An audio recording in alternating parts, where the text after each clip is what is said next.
इस समय उपस्थित हैं रामकिरण पांडे जी, विधायक जनपद श्रावस्ती 290 विधानसभा। बात करेंगे जिस प्रकार से लगातार सदन में हंगामा हो रहा है, मोदी जी कह रहे हैं देश एक चुनाव एक, तो इस पर आपका क्या कहना है विधायक जी? बहुत देखिए, स्वागत है आपका। मोदी जी का जो सोच है वो बहुत दूरगामी सोच है। वन नेशन वन इलेक्शन में बहुत सारी विसंगतियां दूर हो जाती, बहुत सारी जो आर्थिक स्थिति होती है वो भी मजबूत होती है। चुनाव एक देश एक चुनाव में सारे चुनाव एक साथ हो जाने से तमाम खर्चे की बचत होती, कई हज़ार करोड़ रुपए की बचत होती है। और जिस तरीके से हमारे मोदी जी की सोच है वो अपने आप में देश को आगे बढ़ाने का एक दिशा, नई दिशा देने की बात परिलक्षित हो रही है। और जो लोग हंगामा करते हैं, हंगामे में विरोधियों के पेट में खुजली हो रही है, अब उनको नहीं हजम हो पा रहे हैं।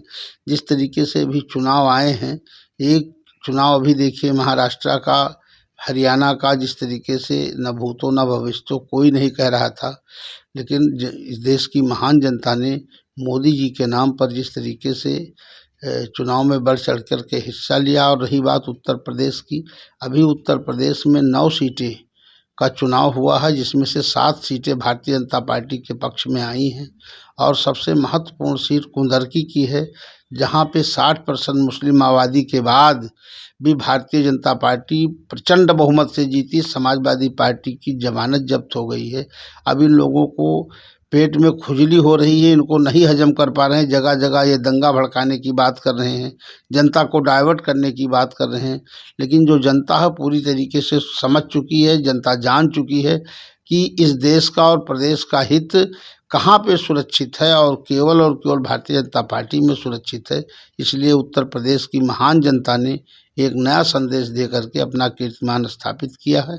और विधानसभा में जिस तरीके से लोग ये हंगामा कर रहे हैं, ये बाहर तो कहते हैं कि सदन नहीं चलाते हैं भाजपा के नेता, और उधर सदन जब हो आता है तब ये लोग सदन चलने नहीं देते हैं। ये बात सुनना पसंद नहीं करते हैं। इनके पास कोई मुद्दा नहीं है, मुद्दा विहीन हो चुके हैं। तो अच्छों को बुरा साबित करना दुनिया की पुरानी आदत है। जिस तरीके से ये लोग सदन का वॉकआउट कर रहे हैं, जनता भी इन लोगों का वॉकआउट कर चुकी है। विधायक जी, जिस प्रकार से लगातार जो है पत्थरबाजी जो हो रही है, संभल में हुआ, अभी बहराइच में घटना हुआ, इस पर क्या कहेंगे आप? देखिए, इन लोगों के बताया तो कि जब आदमी का विनाश का दिन होता है तब उसकी दिशा बदल जाती है। जिस तरीके से लोग कर रहे हैं, तो इसी कारण तो जनता इनको निगलेक्ट कर चुकी है, जनता इनका वॉकआउट कर चुकी है। जनता अब नहीं चाहती है कि गुंडागर्दी की कोई सरकार बने या गुंडे माफिया अपराधी मवाली उत्तर प्रदेश में कदम रखें। और ये उत्तर प्रदेश के मुख्यमंत्री पूज्य योगी आदित्यनाथ जी के निर्देशन में जीरो टॉलरेंस की नीति पर जिस तरीके से कानून का राज स्थापित किया है, पूरे प्रदेश की जनता योगी जी को धन्यवाद दे रही है। विधायक जी, बांग्लादेश में जो हिंदुओं के ऊपर अत्याचार हो रहा है, उस पर भाजपा सरकार क्या कदम? नहीं, भाजपा सरकार पूरी तरीके से नज़र बनाए हुए है। हमारे देश के यशस्वी प्रधानमंत्री और गृह मंत्री अमित शाह जी, माननीय राजनाथ सिंह जी पैनी नज़र रखे हुए हैं। और जिस तरीके से माहौल को ये लोग ख़राब करने के मूड में हैं, माहौल अपने देश में ख़राब नहीं होने दिया जाएगा। और जो भी हमारे बांग्लादेश के, जो हमारे देश के लोग हैं, उनको बचाने में, उनको निकालने में पूरी तरीके से भारतीय जनता पार्टी कामयाब हुई है। बहुत बहुत धन्यवाद।